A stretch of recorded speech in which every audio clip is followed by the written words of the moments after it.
우리가 살아가는 시대는 과학적인 시대입니다. 우리가 보는 것도 그렇고 듣는 것도 그렇고 느끼는 것도 그렇습니다. 그래서 한참 믿음을 마케팅해서 돈 버는 때가 있었습니다. 그것이 바로 보이는 것만 믿으세요입니다. 사람들이 그래서 할 수만 있으면 보이는 것, 또 자기의 느껴지는 것, 그리고 자기 눈에 들어오는 것들을 밀려고 하는 것이 바로 연약한 육신을 입은 사람들입니다. 오늘 목회자가 쓴 칼럼을 보니까 이렇게 기록해 놨습니다. 사람은 보이는 존재가 아니다. 사람이 보이는 존재가 아닐까요? 보이잖아요, 사람. 왜 이렇게 글을 썼을까요?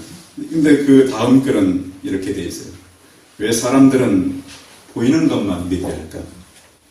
자신이 가진 생명부터가 눈에 보이지 않는단 말입니다. 여러분, 생명이 눈에 보이나요? 보이지 않는 생명, 보이지 않는 마음을 끌어안고 보이지 않는 온갖 생각과 감정에 이끌려 평생을 살아가는 것이 사람입니다. 자, 여러분은 여러분 자신을 본 적이 있나요? 물론 거울로 어느 정도는 볼 수 있겠죠. 그러나 여러분들, 거울로 자신이 보는 것은 자기가 아는 그런 부분들입니다. 사람은 그대가 가진 마음과 생각과 영혼을 본 적이 있는가? 그대가 그대를 본 적이 없으면 사람이란 원래 보이지 않는 존재이기 때문이다.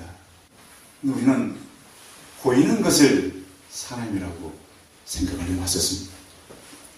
사람에게는 의심이라는 것이 있는데, 의심이 믿음으로 다가오는 단계가 있습니다. 이 의심이 확신으로 바뀌어옵니다.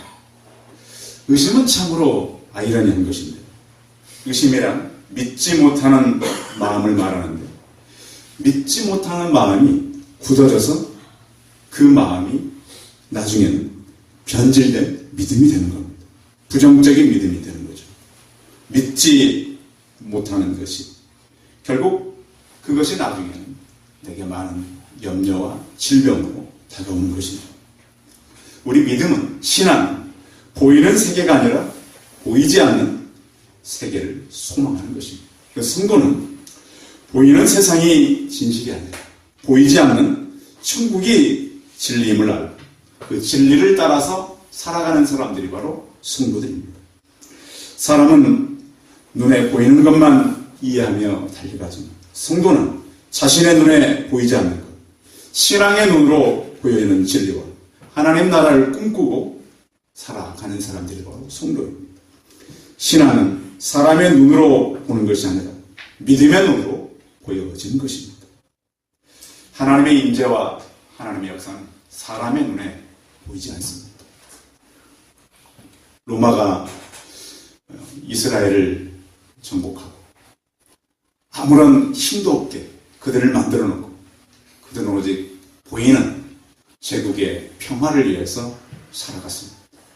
바울은 감옥에 갇혔고 그 진리를 말하는데 보이지 않는 하나님의 나라에 대해서 영원한 제국을 위해서 편을 들어서 에베소 교회 성도들을 향해서 보이지 않는 하나님 나라와 그 세계에 대해서 오늘 우리에게 설명을 하고 있습니다. 어떤 물리학자는 이런 얘기를 했습니다. 어떠한 물질도 스스로 창조될 수가 없다. 성경에도 보면 히브리서 3장 4절에 집마다 지은 이가 있으니 만물을 지으신 이는 하나님이시라 그랬습니다. 봄이 되어서 저쪽 남쪽에는 매화꽃이 피고 그렇죠. 사람들이 이제 휴일이 되면 차를 가지고 많이 나갑니다. 보이는 자연을 보기 위해서죠. 그런데 그 자연을 여러분 이제 혹시 밖에 나갈 기회가 있습니다. 돋아나는 싹을 보면서 그 싹을 창조한 하나님을 보시려고 노력하시기 바랍니다. 구소련에서 이제 있었던 얘기인데요. 군대에서 신병들을 훈련시키는 그 소련은 무신론자들이 많이 살지 않습니까? 한 장교가 신병들을 앞에 두고 하늘을 가리키며 물어봤습니다. 신병들, 하늘에 이 신이라고 말하는 하나님 보이는가? 신병들이 뭐라고 대답했겠어요? 보이지 않습니다. 신이 뭐 있습니까? 그렇습니다. 신은 없습니다. 근데 그 얘기를 듣고 있던 하나님을 믿던 이 훈련병이 화가 났습니다. 바로 그 얘기에서 그렇게 질문하는 장교를 향해서 이렇게 말하더라고요. 장교님, 머릿속이 보입니까? 신병들한테 물어봤습니다. 왜 장교의 머릿속이 보입니까? 안 보입니다. 저희 장교는 머릿속이 없는 사람입니다. 훈련을 시켜던 장교가 훈련병한테 아주 크게 호되게 당했다는 그런 일화가 있습니다. 우리가 살아가는 시대는 정말 제가 봐도 거의 과학적이어서 교회도요, 과학적인 것을 자꾸 만들어내려고 그래요. 하나님은 우리의 과학으로 다 설명할 수 없어요. 하나님이 하는 일은 어떤, 제가 보면 어떤 일은 너무 적어서 안 보이는 거예요. 지난주 목요일날 집에 왔더니 아무도 없어요. 아무도. 이 방도 없고 저 화장실 다 어디 갔어? 그런데 식탁에서 누가 왜 그러는 거야? 저희 딸이었습니다. 안 보일 때가 있어요. 안 보일 때가 살아요. 또 어떤 것은 너무 커서 안 보이는 경우가 있어요. 그렇잖아요. 사람들은 그 한계를 잘. 그래서 우리는 하나님께서 보이고 느끼는 쪽, 느끼지 하는 정도만 보고 느끼는 것이지 우리의 눈에 보이지 않아요. 이 시간에도 공기는 흐르고 전기는 흐르고 있잖아요. 하나님의 역사도 이 시간에 우리 마음 가운데 흐르는 걸 느끼시기 바랍니다. 그분은 이 시간 제 입술을 통해서 여러분의 마음을 움직이실 말씀을 통해서 우리를 강하고 담대하게 또 우리를 새롭게 해가시는 살아계신 하나님입니다. 오늘 바울은 그 붙잡혀 있고 소망 없는 에베소 성도들을 향해서 펜을 들었습니다. 너희 속사람을 강건하게 하라 그랬습니다. 여러분 그 차를 가지고 이렇게 도로를 달리다 보면 가끔씩 신호등에 이렇게 멈춰 섰을 때 옆차가 이렇게 쌩쌩 지나가면 어때요 그 차가? 네? 흔들리는 차를 타고 계시면 아직 차 규모가 적은 분들입니다. 큰 트럭 같은 건 어때요? 별 차이가 없습니다. 달릴 때나 서 있을 때나. 요즘에 보면 이 차의 어떤 그 안의 구조, 그를 잘 만들어서 한 차들은 좀 덜 흔들려요. 내구성이라는 거죠. 믿음도 저는 바로 그렇다고 생각합니다. 세상에 많이 달리고 세상에 어떤 많은 얘기가 있다 할지라도 그런 내구성이 강한 사람은 흔들릴까요? 더 흔들릴까요? 흔들리긴 하지만 더 흔들리고 안 흔들릴 수는 없겠죠. 우리는 종종 살아가면서 의견에 많은 차이도 있습니다. 그런데 보면 그 의견 차이는 내 판단이 잘못될 때가 참 많습니다. 의견 차이 때문에, 별거 아닌 것 때문에, 내가 잘 알고 있는 잘못된 상식 때문에 우리는 많은 이 마음을 무너지기도 하고, 또 우리는 그럴 때마다 우리 마음에 겸손하고 무릎 지킬 만한 것보다 성경은 마음을 지키라고 그랬습니다. 예수님께서는 그가 만난 십자가가 너무 힘들었기 때문에 제자들에게 나와 같이 좀 기도할 수 없게, 한시라도 좀 깨워서 기도할 수 없겠느냐 이렇게 부탁을 했습니다. 제자들은 그 얘기를 듣고 나서 다 잠이 빠졌습니다. 예수님께서 그러셨습니다. 마음은 원이로되 무엇이 약하다고요? 육신이 약하다. 그래서 우리는 우리의 어떤 생각과 마음은 굉장히 같이 한 우리가 몸을 갖고 있지만 따로 움직입니다. 우리의 지식과 감정도 그렇고요. 느끼는 것과 생각하는 것, 의지와 마음이 따라갈 때가 참 많아요. 그렇죠? 우리는 하나 같은데 그렇게 달라요. 예수님의 제자들도 그랬던 것이죠. 의지는 예수님께 있었어요. 근데 마음은 피곤해서 안 되는 거예요. 그래서 우리는 오늘 이 속사람을 어떻게 강건하게 해야 되는가? 사람의 이 마음에 좀 악의를 품고 사는 사람들이 있는데 그 부류의 사람들이 바로 이 감옥에 들어오는 사형수들이라고 합니다. 사형수는 뭐 한 사람이죠? 대개 중죄를 짓거나 또 사람을 죽인 사람들이 많습니다. 그런데 사형수들은 감옥에 들어오면 매일 준비하는 것이 죽음을 준비한다고 합니다. 그래서 사형수들에게 사형 날짜를 가르쳐주질 않습니다. 여러 번 이제 좀 그 가족들이 청원을 했다 그래요. 제발 부탁인데 우리가 좀 죽음을 준비할 수 있도록 가르쳐달라. 근데 지금까지 가르쳐주지 않고 있다고 합니다. 그래서 이제 어느 날 갑자기 사형수들이 면회 왔습니다. 따라가보면 그날이 집행하는 날. 그래서 그냥 면회 한 줄 알고 갔다가 그냥 떠나는 사형수들이 종종 있습니다. 그런데 사형수들을 사형하지 않는 날이 있는데 그날은 바로 일요일과 공휴일에는 사형을 안 한대요. 사형수들이 다른 이렇게 감옥에 있는 사람들보다 잠을 늦게 자고 일찍 일어난대요. 그런데 마음 편하게 잘 수 있는 날은 공휴일과 일요일 전날이에요. 그날만은 좀 내일은 죽지 않는구나 하고 잠잘 수 있는 날이 그날이라고 합니다. 그런가 하면 사형수는 그 면회 접견이 월 4회 30분 이내로 제한되어 있는데요. 사형수들의 마지막까지 누가 면회를 오는가 조사해봤더니 친어머니 외에는 가족조차 인연을 다 끊는데요. 다 만나기를 꺼려하고 싫어. 그래서 이제 사형수들이 그나마 외부와 소통할 수 있는 그 유일한 교회가 있는데 종교를 신청하면 외부인들과 만날 수 있대요. 그래서 그 안에도 보니까 주 1회 5시간씩 교도관이 지켜보는 가운데 신부나 목회자들이나 스님과 만나서 예배하거나 미사도 하고 상담할 수 있는데 어떤 사람은 이것도 간식을 먹을 수 있는 기회가 되기 때문에 종교 투어를 한대요. 그래서 오늘은 목사님 만나고 그 다음 주에는 신부님 만나고 그 다음 주에는 절에서 나오는 스님들을 만나고 이렇게 한다.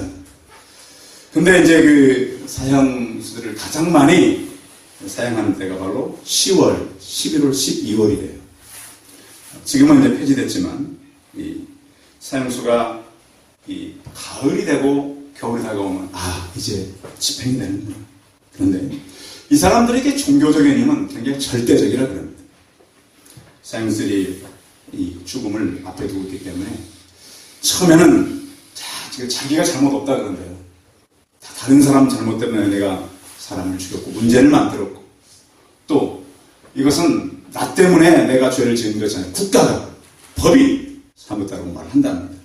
그런데 그러던 사람들도 형이 확정된 후 6개월 정도가 지나면 그 찾아오는 사람들로 인해서 종교를 갖게 되고 종교를 갖게 되면 집착했던 것을 버리고 현실을 조금씩 만족도 하고 사람의 얼굴이 변하게 되는 그 이유는 상담자들을 통해서 내가 이제서야 사람 대접을 받고 나에게 관심을 갖는 사람들이 있구나.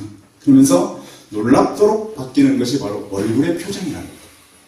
들어올 때는 그렇게 눈에 살기가 있고 그렇게 모든 사람들을 다 죽일 것처럼 그러지만 그 정도 시간이 지나고 나면 사람이 변해가고 편해진다. 이렇게 교도소 와서야 인간 대접을 받고 삶이 이런 걸 알았을 때 세상에 눈을 뜨고 가장 악한 상태에서 가장 선한 상태로 바뀌었을 때 그때 사형을 시킨다고 합니다. 그들이 그 참으로 악하고 아주 무서운 모습으로 이 교도소에 왔을 때와는 달리 선한 천사의 모습이 되어서 형장에 올라갈 때는 그 주변에 그를 도왔던 모든 사람들이 사형 폐지론자들이 된다고 그래요. 저 사람이 죽어야 된다. 왜? 변했으니까. 이렇게 어떻게 이런 사람들이 변할 수 있을까요? 믿음의 힘은 사람을 바꾼다.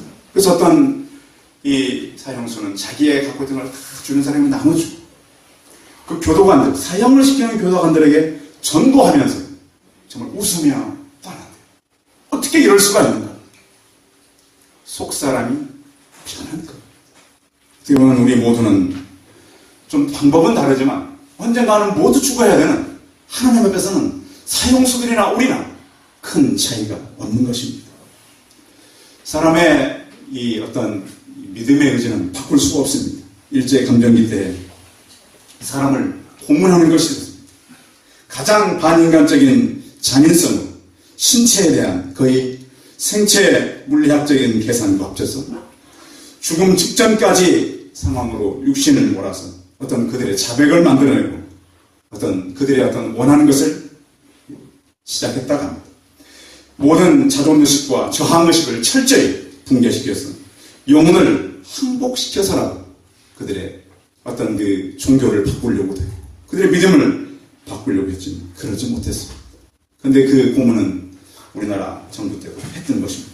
성경은 아무리 사람들을 죽이고 아무리 사람들을 힘들게 해도 그들은 세상이 감당하지 못한다고 히브리서 11장 38절에 말씀하고 있습니다. 성도 여러분, 우리가 갖고 있는 믿음은 우리 스스로 가진 것이 아닙니다. 하나님께서 예수 그리스도를 보냈고 예수 그리스도의 영이신 성령을 통해서 우리는 변화된 것입니다. 오늘 여러분들이 교회에 올 수 있고 예배당에 올 수 있는 것은 성령의 역사, 하나님의 인도하심, 여러분을 변하게 했고 바꾸시게 했던 것입니다. 여러분의 속사람이 예수를 믿는 믿음으로 강건해지고 담대해지는 하나님의 사람들로 변화되시기 바랍니다. 두 번째는 17절입니다. 같이 한번 읽어보겠습니다. 17절 시작. 믿음으로 그리스도께서 너희 마음에 계시게 하시고 너희가 사랑 가운데서 뿌리가 박히고 터가 터져서. 아멘. 예수 그리스도가 우리 안에 내주하신다는 거죠. 성도님들, 예수님은 여러분 어디 계십니까? 마음 가운데 계십니다. 그러기에 우리는 성령이 내 안에 계심으로 그의 다스림을 받고 살아가는 겁니다.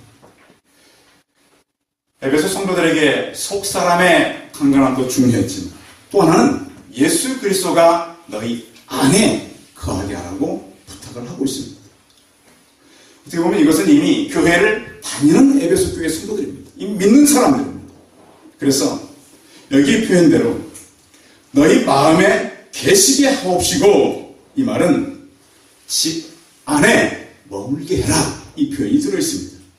자, 예수 그리스도는 여러분 안에 계시는데 여러분의 손님입니까? 주인입니까? 손님 아닌가요? 네? 말만 주인입니다 하고 할 땐 하고 예수님 왔다 가면 여러분 다 보내버리지 않으세요? 네? 저도 그런 것 같아요. 설교를 준비하고 기도를 하고 묵상할 때는 예수님이 내 주인인 것 같은데 제가 나가서 다른 일을 하거나 또 다른 일을 할 때는 예수님은 어디 가니 계시지 않고 내가 주인인 것을 저도 보게 되는 것입니다. 집도 그렇죠. 여러분, 집 주인은 다 여러분이잖아요. 그렇죠. 집 주인, 여러분 사는 집이에요. 집, 마음 말고 집. 그래서 어떤 분은 그런데요, 애들이 와가지고 애들 이름 부르면서 저희 집 같으면 야, 이게 예준의 집이다 그럼 그러지 않고 예준의 아빠 집이지가 예준의 집이냐, 그렇잖아요. 복잡으로. 네. 그래서 그 집 주인에 따라서 집은 변합니다. 바뀝니다. 그러니까 가족들이 이렇게 모여 사는데 어떤 집은 자, 임금이 살면 뭐라고 불러요? 궁궐이라고 그러죠. 대통령이 살면, 우리나라 대통령이 사는 곳이 어디예요? 청와대죠. 청와대. 네. 그리고 또 그 죄인들이 살면 그곳을 뭐라 그래요? 그 죄수들이 사는 거. 감옥, 교도소, 형무소 뭐 이러죠. 네. 집인들이 많아요. 자, 그 집에서 술을 팔고 살면 술집이죠. 음식을 팔면 음식점. 무당이 살면 뭐 점집, 그렇죠. 무당집. 자, 장로님이 사시면 그 집은 장로님집. 집사님이 사시면, 권사님이 사시면, 성도가 살면 교회 다니는 집. 목사님이 살면 사택. 이렇게 부르는 거예요. 그러니까 누가 사느냐에 따라 집은 다 다른 거예요. 근데 사람들은 그 집을 볼 때 다 그 사람들의 직업과 그 사람의 소속이 어딘가에 따라서 그 집을 그렇게 부른다는 거죠. 그런데 우리 마음이 그래요. 집은 또 그렇게 부른다 그러면 우리 마음도, 자, 성령님이 계시면 하나님의 전이죠. 그런데 우리 마음은 이 두 가지. 하나는 성령님이 안 살면 누가 살아요? 마귀가 살아요. 인정해야 돼요. 성경이 분명히 그랬으니까. 자, 아무리 충소를 해도 성령님이 안 계시면 누가 계신 거예요? 마귀가 귀신이 사는 거예요. 그러니까 여러분 잘 생각해야 돼요. 내 마음 가운데 성령이 계시도록. 오늘 성경이 바로 그런 거잖아요. 그리스도께서 너희 어디에 계시게 하라고요? 마음에 계시게 하라고요. 그 로버트 먼거라고 하는 사람이 쓴 내 마음 그리스도의 집이라는 책이 있어요. 예수 그리스도를 초청해서 서재로, 식당으로, 응접실, 작업실, 오락실, 벽장으로 초청한다. 그래서 이제껏 그리스도를 깨끗하게 해놓고 가장 마지막에 그 예수님을 내 마음 가운데로 모시려고 하는데 잘 안 되는 거예요. 그리스도의 마음을 청소하고 방 청소를 하면 또다시 먼지가 쌓여요. 정결케 하는 삶을 살려고 하는 내가 피곤하고 지치고 잘 안 되는 거예요. 주님께 물어보는 예수님, 어떻게 하면 내가 예수님을 내게 초청할 수 있을까요? 내 모든 소유권을 내게 바꾸어라. 성도 여러분, 내 육신의 주인과 마음의 주인은 누구시죠? 예수님이에요. 성경은 분명히 우리의 주인은 예수님이라고 말씀해요. 소유권을 내게 옮겨준다면 내가 내 모든 것을 책임지겠다.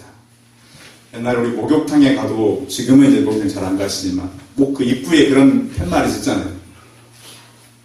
기중품은 주인에게 맡겨달라. 자, 그럼 맡기면 어떻게 해요? 그 주인이 책임지는 거예요. 자, 하나님, 우리가 오늘 여러분 결단해야 돼요. 나를 하나님께 드리면, 하나님을 내 주인 삼으면 누가 책임져요? 하나님이 책임져요. 그런 마음으로 가지고 사는 거예요. 모든 것을 하나님께서 맡기고 하나님이 주인이고 나는 하나님의 종으로서 살아가라고 하는 것이 바로 그리스도를 내 마음에 계시게 해라, 이런 말씀입니다. 그런가 하면 그 내 마음의 그리스도를 모시고 살고 하나님의 사랑은 이렇게 알라고 표현하고 있습니다. 19절 읽어봅니다. 19절 시작. 그 너비와 길이와 높이와 깊이가 어떠함을 깨달아 하나님의 모든 충만하신 것으로 너희에게 충만하게 하시기를 구하노라. 아멘. 저는 이게 자꾸 외워도 잘 안 되는 게 이 부분이거든요. 넓이와 너비와 길이와 높이와 길이. 그래서 헷갈려가지고 먼저 높이 먼저 외우자. 하나님 높이 계시니까 높이와 깊이와 넓이와 길이 이렇게 오해서 외우기가 쉬워졌어요.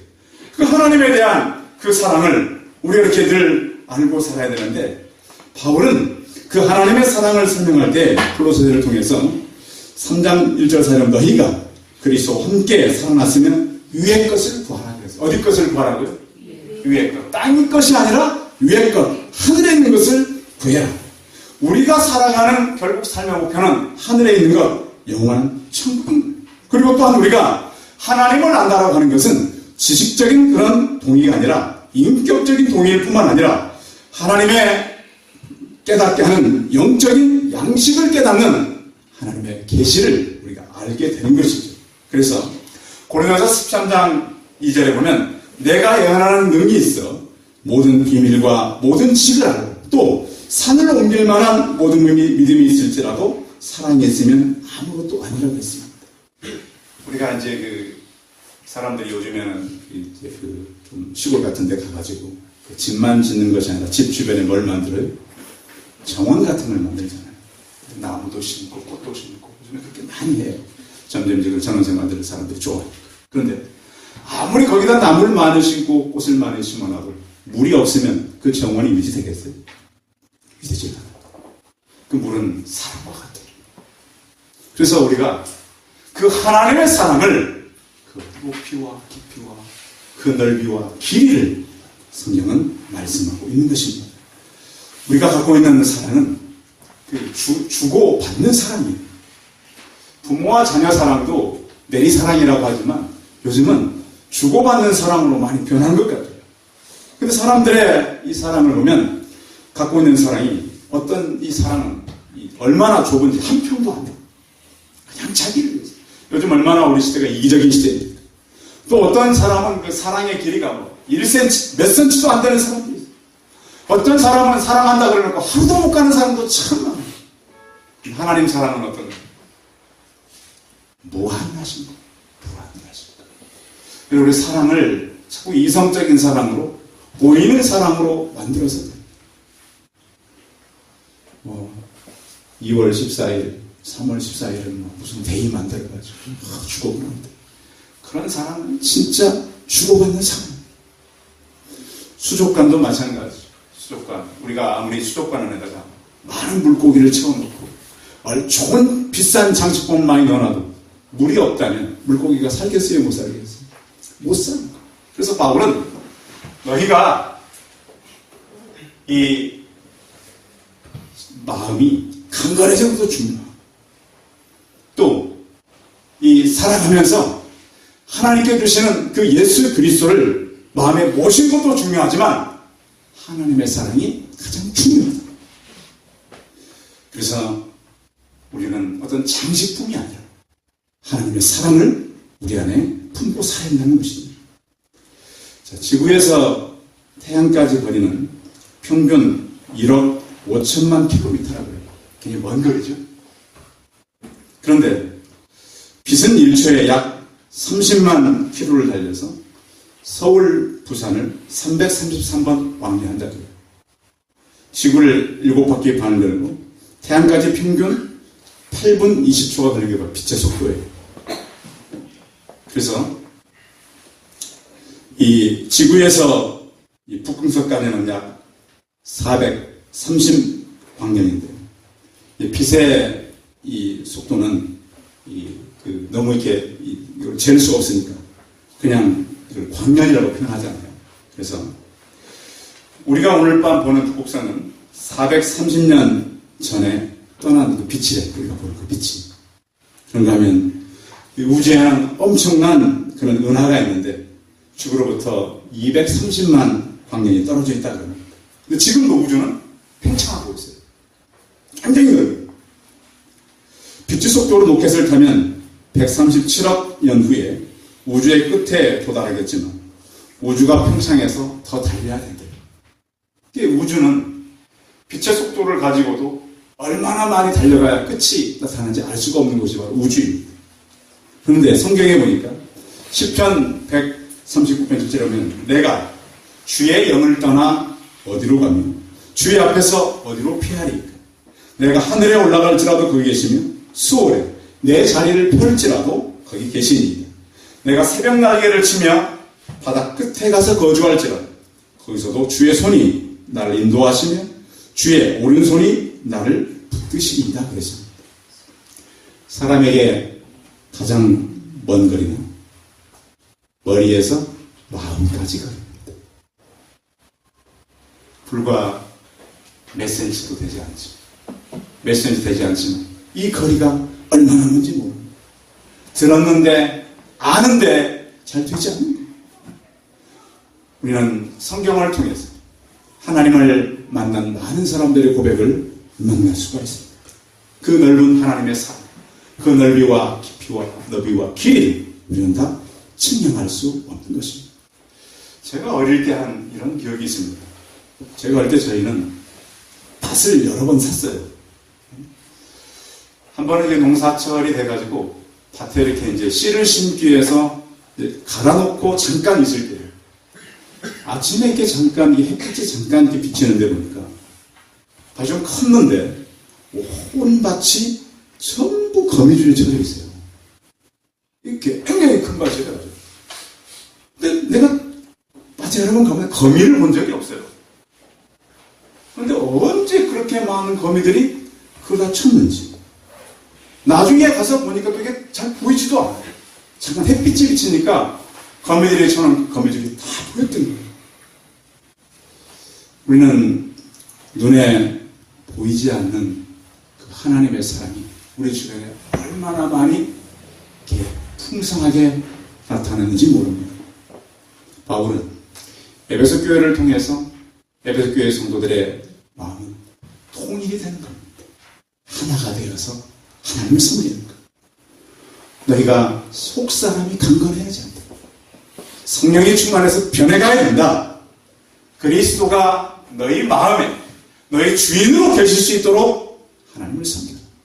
그리고 하나님의 그 사랑의 높이와 깊이와 너비와 길이를 알아서 그 사랑으로 살아가라고 말씀하고 있습니다. 그 하나님의 그 사랑이, 그 하나님의 넓으신 그 뜨거운 사랑, 우리 안에 충만해져서 하나님으로 충만한 서울 성도들이 다 되시기 바랍니다. 기도하겠습니다. 살아계신 하나님, 우리는 머리로는 되지만 마음은 하나님에게서 너무 멉니다. 하지만 주님, 저희가 할 수만 있다면 우리 속사람을 성령의 능력으로 강건케 하여 주옵소서. 예수 그리스도가 우리 마음에 계실 수 있도록 예수 그리스도를 주인으로 섬기게 하여 주옵시고, 하나님의 그 크신 사랑을 나누 우리 모두가 하나님으로 충만하여져서 감격적이고 과학적인 시대에 하나님의 사랑을 가지고 살아가는 우리가 되게 하여 주옵소서. 주 예수 그리스도의 이름으로 기도하였습니다. 아멘.